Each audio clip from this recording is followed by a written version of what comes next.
Hello, everybody. Sorry for my voice. I lost it, and the party is not even started yet. So, what is the Infosphere? The Infosphere can be defined as the metaphysical realm of information, data, knowledge, communications, and expressions in general. This realm is the habitat of our ideas and beliefs. And it dramatically evolved in the last decades because of the information technologies explosion.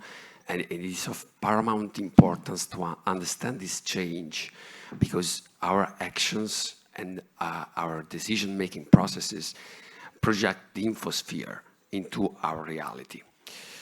The phenomenology of the infosphere is vast and complex, but we focus on some very strategic aspects. In particular, we focus on the general dynamics of information. We look at the dynamic of information as a market where you have supply of news, demand of news, and the process of diffusion.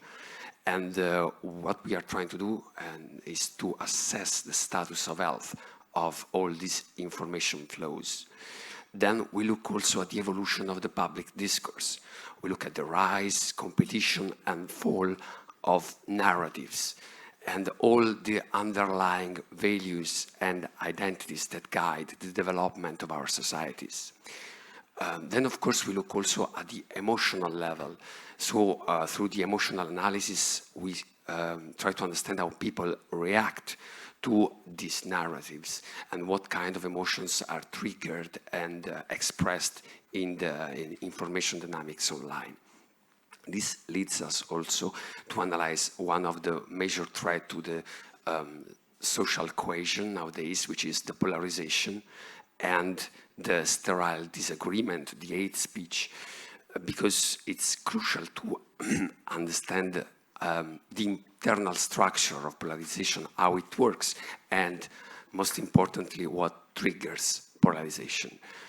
On the other hand, there's also how to rebuild trust, which is one of the main weapons we have to fight polarization. So we track the trust flows, how we trust news sources, how we trust news outlets, and what makes a news source trusted even by very opposite factions, for example. And at the end of all this, there's also an effort to understand how the mechanisms that drive our exploration of Infosphere, the so-called recommender system, are able to influence our opinion, how they change our perception of the world, and how we can design better systems that can have a positive impact, leading us to go outside of our comfort zone. Okay. So thank you for the invitation. I'm a sort of guest because I'm a social scientist doing a sabbatical here with hard scientists. So it's very difficult to talk about Infosphere because there are lots of common sense, and we always talk about fake news every day, and so I will, in few minutes, I will say 5 concepts. The first one is I would prefer to use the concept of public sphere as a social scientist, which is a construct of the German philosopher Jürgen Habermas, which was a great researcher. And in his view, I mean, the public sphere is a sort of place, also a virtual place where we share views, we discuss, we have information and news, and sometimes we emerge with common and shared views, okay? And as a second concept, as Pietro said, this public sphere has changed a lot in the last few decades. So we, in the 70s and 60s, we had a sort of top-down situation in which traditional stakeholders, such as traditional publisher, diffuse information and news and opinions, okay? Now, of course, we have not a bottom-up system because these are really fake idea, but we have a nodal system, okay, in which this system is governed by rules and codes, internal rules and codes, sometimes we call a recommendation system, ranking and targeting algorithm, and all this stuff. And so this is so true that the European Commission this year has introduced 2 pieces of regulation, and it identifies some of the largest online platform as the gatekeepers for both the digital markets and the public sphere. As a counteract, there is a declining role of traditional stakeholders, and especially traditional publishers, so with a waning reputation, and they are also struggling to find new business models. So we have a new ecosystem, we have public sphere, and it's not new that we have different opposing opinions. What is new that we are lacking of mechanisms that try to find shared views. This, for me, is the real point, is that there is no one mechanism that makes all these different opinions converge to a shared view. And this is a big problem.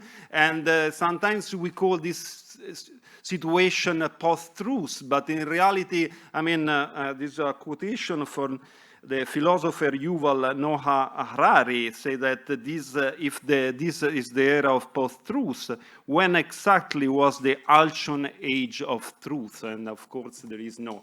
The idea is that what triggered the new situation was this movement through a new public sphere. So, and with this, of course, we have also what we call the infodemic. So, well, infodemic is, I mean, it's a new term that means a rapid, far-reaching spread of both accurate and inaccurate information and news. And these, as economists, remind me a very old financial law from a merchant, English merchant of the 16th century, which was Sir Thomas Gresham. And Sir Thomas Gresham, talking about the financial system, said that many times the bad money drive out good money. And it seems to me that sometimes in our new public sphere, the low quality information is to drive out the good quality information. And probably this is why we are doing all this, we are having an event for a new technological laboratory. Yes, but if on one side we do a lot on the research side, and that's amazing, but it's not enough. We need to bring these results, these technologies into the real world to have an actual impact.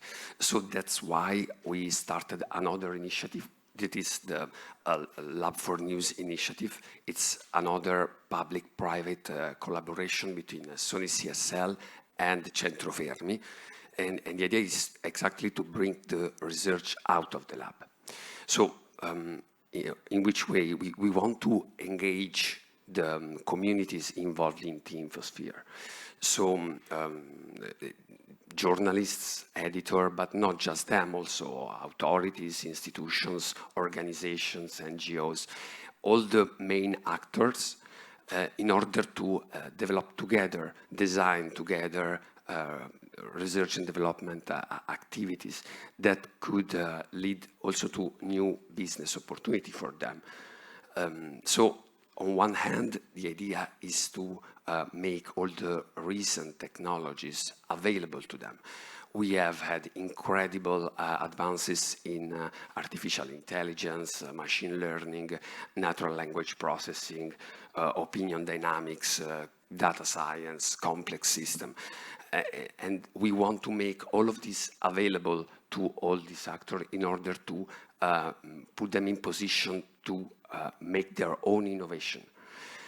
On the other hand, we also want to learn from them The idea is to learn from the people on the battlefield of information, which are the open issues, which are the possible research line, the most important questions to be answered, in order to really define together these paths of research and development.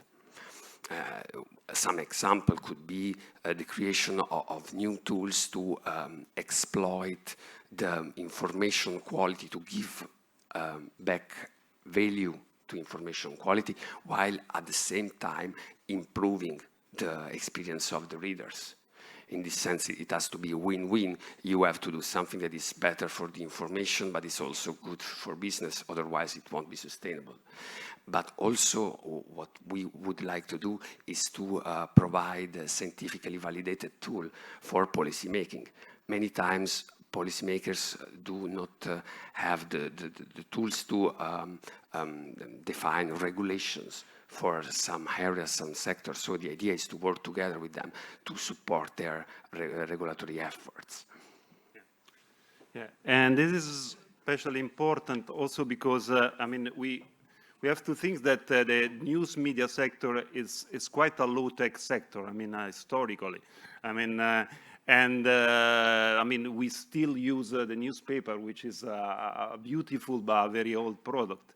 And so, at the same time, we are in a situation in which we are just in the middle of what Joseph Schumpeter, the Austrian-born economist, said, we are in the gale of creative destruction. And so there is quite an increasing dependence of traditional stakeholders like publisher on technological innovation of online platforms. But they also compete with the online platform because, for instance, they compete on the online advertising market.